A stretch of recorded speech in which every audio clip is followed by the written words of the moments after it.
실장님께서 제안하신 세 가지는 하기 쉬운 일임에도 불구하고 하지 않을 것 같다는. 아니 당장 성남 FC 때문에 검찰이 소환하잖아요, 이재명 대표를. 아니, 근데 어떻게 저 간주에서 만납니까? 그것은 별개예요. 이재명 대표의 검찰 관계의 일은 별개입니다. 그렇지만 실체적 현실이 원내 의석 3분의 2에 가까운 제1야당 여소야대의 야당 대표 아니에요. 그러면 협치는 협치대로 하면서 검찰은 검찰대로 해라 이거예요. 하지 말라는 게 아니에요. 그건 당위죠. 그런데 또 언론 문제도 그렇죠. MBC 그렇게 하라고 하셨는데 또 YTN입니다. 이제 문제는 또 YTN 민영화 시킨다는 게 확실한 것 같아요. 마사에도 지분을 판다는 거 아닙니까? YTN은 또 이번에 무슨 뭐 돌발 영상 때문에 또 대통령실에서 YTN에 또 강하게 압력을 넣었고. 아니 네, 제가 국민과의 대화 이번에 뭐 네네. 국정과제 회의인가 이름도 복잡해. 네네. 국민과의 대화하면 금방 알아듣겠는데 그건 김대중 대통령이 했으니까 안 쓰는 것 같아요. 네. 아무튼 네. 그 과정에서 저는 그렇게 얘기했어요. 김대중 대통령도 시민들의 질문을 받아요. 네네. 그런데 놔둬도 사전에 받아지더라고요. 또 청와대에서 기자회견을 하더라도 기자들 질문이 다 나와버려요. 왜 그러냐?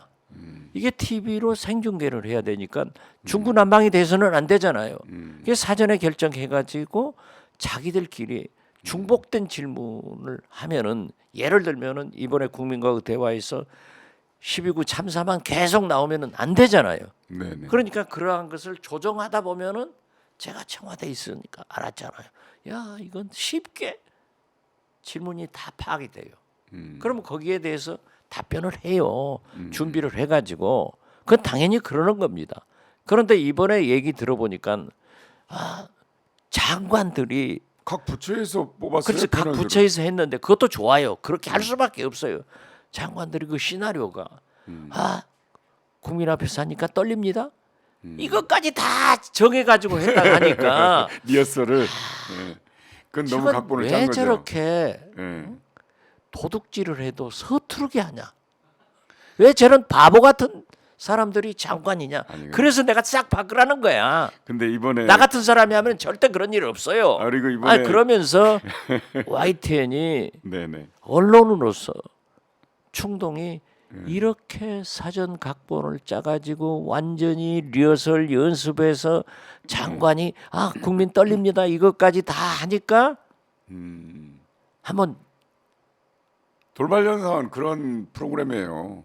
그런데 YTN이 네, 재밌게. 이건 리허설 할 때다 하고 밝혔어야 돼요. 그런데 나는 네. 그렇다 하더라도 네. 그걸 몰라요. 국민들은 지나가 버렸으니까. 그런데 새삼스럽게 왜 키우냐고요? YTN을 네. 뭐 어쩌고 저쩌고 하니까 아는 거예요. 저도 YTN 기분 나빠요. 이른바 제 출연 딱 정지시키더라고요. 미리미리 지금요. 우리 방송계가 미리미리 엎드려 가는 거예요. 언론이 네네. 그렇게 먼저 엎드리면은 안 돼요. 네네. 바람 불면은 잔디는 먼저 엎드렸다가 먼저 일어서요. 그 언론은 마지막까지 정도로 가야 돼요. 이 방송 듣고 YTN이 나 또 출연시키면은 얼마나 좋겠어요. 근데 잘렸죠? 잘렸죠. YTN에서. YTN만 잘린 게 아니에요. 눈치 봅니까? 벌써? 아니 보세요. 그 그저 예. 보도 됐더라고요. 네. 장성철, 장성, 예. 김우성 의원 보좌관하고 이거 아주 보수지만 보수를 제대로 하는 예리하게 공격하는 제대로 하는 그런, 사람이에요. 그런데 예. 분석을 해가지고 왜 이 사람이 보수 패널이냐 예. 이런 짓 하면 돼요? 그러니까 시장님께서 말씀하셨잖아요. 가만히 있으면 그냥 지나갈 일을 그렇게 계속 하니까 일이 키워졌다. 만져서 키워. 제가 지난번에 말씀드렸잖아요. 전문 용어로 바브라 스트라이샌드 효과라고. 네, 예. 나는 전문 용어는 몰라요. 가수 있잖아요. 바바라 에버그린 스트라이슨 좋아하지. 네, 얼마나 멋있는 케네디 대통령. 예. 그런데 이제 그렇지만은 네네. 나는 윤석열 대통령이 불행하다 이거예요. 왜 그런 참모들만 가지고 있지? 예. 박지원 데려다 쓰면은 진짜 잘할 건데 저는 안 가요. 아이 구속이나 안 됐으면 좋겠어요. 구속이요? 아이, 저 제가 구속되기 바랐어요? 아 정말요. 방송해야 됩니다. 근데 아, 난 방송 안 할래. 저기 뭡니까 윤건영 의원이 그래서 길게 페북에 썼어요. 문재인 대통령 때 그런 걸 했잖아요. 그때는 아예 방송사에 의뢰를 했대요. 그렇죠. 그러니까 방송사에서 알아서 질문도 자기들이 뽑았고 전혀 그 질문 자체가 직접 대통령이 그거 행사하는 날까지 전달이 안 됐다는 거예요. 전달은 안 됐어도 예. 파악은 되더라고요. 예. 몰라 저처럼 유능하니까 파악한 줄 몰라도 예. 아무튼 그래가지고 파악돼요. 그래서 예. 그게 이제 방송의 특수성 아니에요. 네. 이제 신문 기자라고 하면은 거기에 나온 것을 다 쓰지는 않아요. 그러니까 필요한 거 딱딱 골라 쓰는데 방송 생중계는 숨소리까지 다 나와버리잖아요. 그럼요. 그러니까 이걸 중복을 피하고 소위 현장의 중구난방 아수라장을 피하기 위해서 다 조정을 해요. 그래서 조정을 하더라도 왜 저렇게 서투른 사람들만 모여가지고 그런 짓을 하느냐 이거예요. 네. 저는 윤석열 대통령이 지질이 참모복이 없어요. 참모복이 없습니까? 윤석열 대통령 예. 자체가 그것도 다 자기 책임이죠. 네. 아, 그럼 윤석열 대통령 자체가 어쩌다 하면은 저 잡혀가요. 저 얘기 제 안 딸이 했습니다. 그랬다니까요. 네. TV 많이 나오지 말라고 대통령보다 더 나오니까 아빠 잡혀간다고. 네. 지금 제가 풍전등화입니다. 저 떨고 있는 모습 안 보여요? 그, 야, 그랬더니 또 어떤 인터넷 매체에서 박지원이 지금 검찰 조사받고 굉장히 떨고 있다. 네. 자기 스스로 방송 나가서 떨고 있다 이런 얘기를 하더라. 아니 시청자들이 재밌어야 되잖아요. 이건 재미로 하는 거지. 저 떨고 있지 않습니다. 이제 지난번에 아까 그 말씀하시려고 했던 이번에 윤석열 대통령이 취임 7개월 만에 처음으로 국정 비전을 발표했습니다. 예. 바로 그 3대 개혁에 예. 관한 건데요. 그 노동 개혁에 대해서는 상당한 비판이 있는 것 같아요. 노사가 함께 개혁한다면 하는 건데 왜 일방적으로 노동만 개혁한다 그러고 또 거기 노조 예산을 이렇게 좀 들여다보겠다 뭐 이런 얘기까지 나온 것 같은데요. 저는요. 네네. 노조 부패 개혁과 직결하겠다. 예. 혁신을 하지 않는 국가나 정부, 네네. 정당은 미래가 없다. 네. 그렇기 때문에 줄기차게 개혁과 혁신을 해야 됩니다. 네네.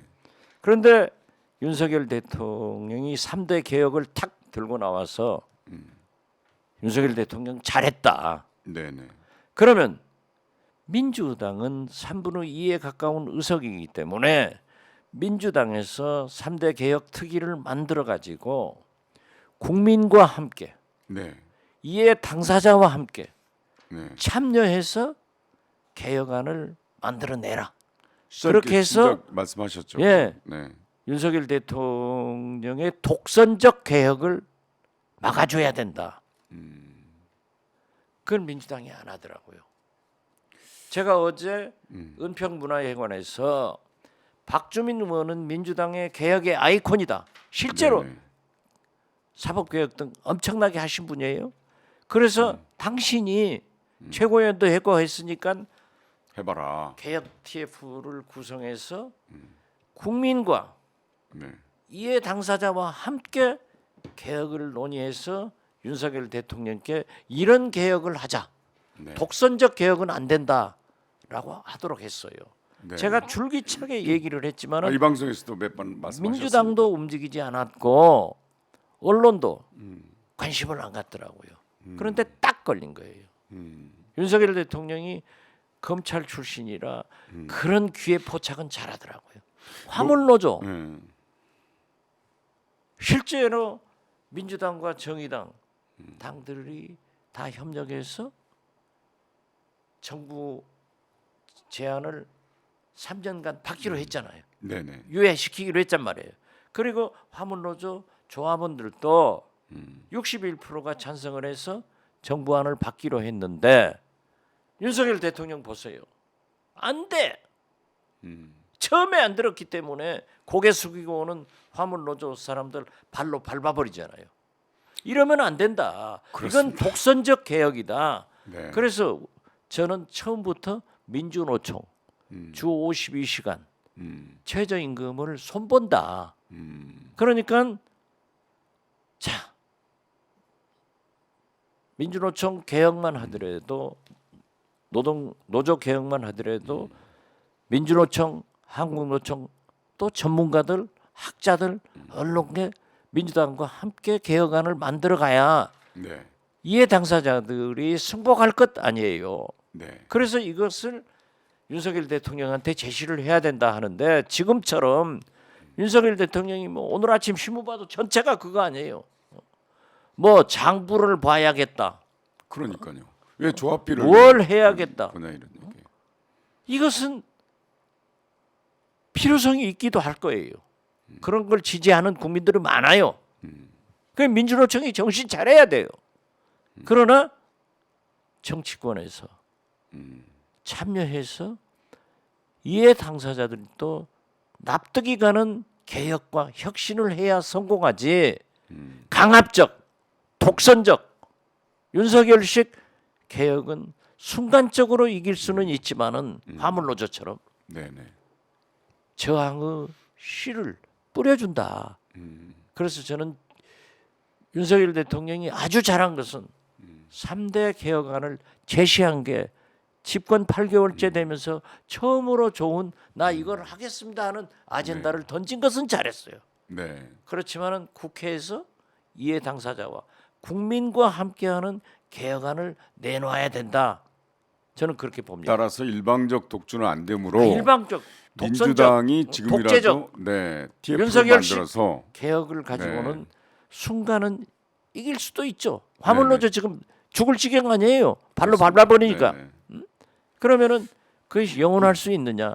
자꾸 불씨를 가지고 가니까는 저는 그러한 개혁을 할 수 있도록 민주당이 네. 정의당이 나서야 된다.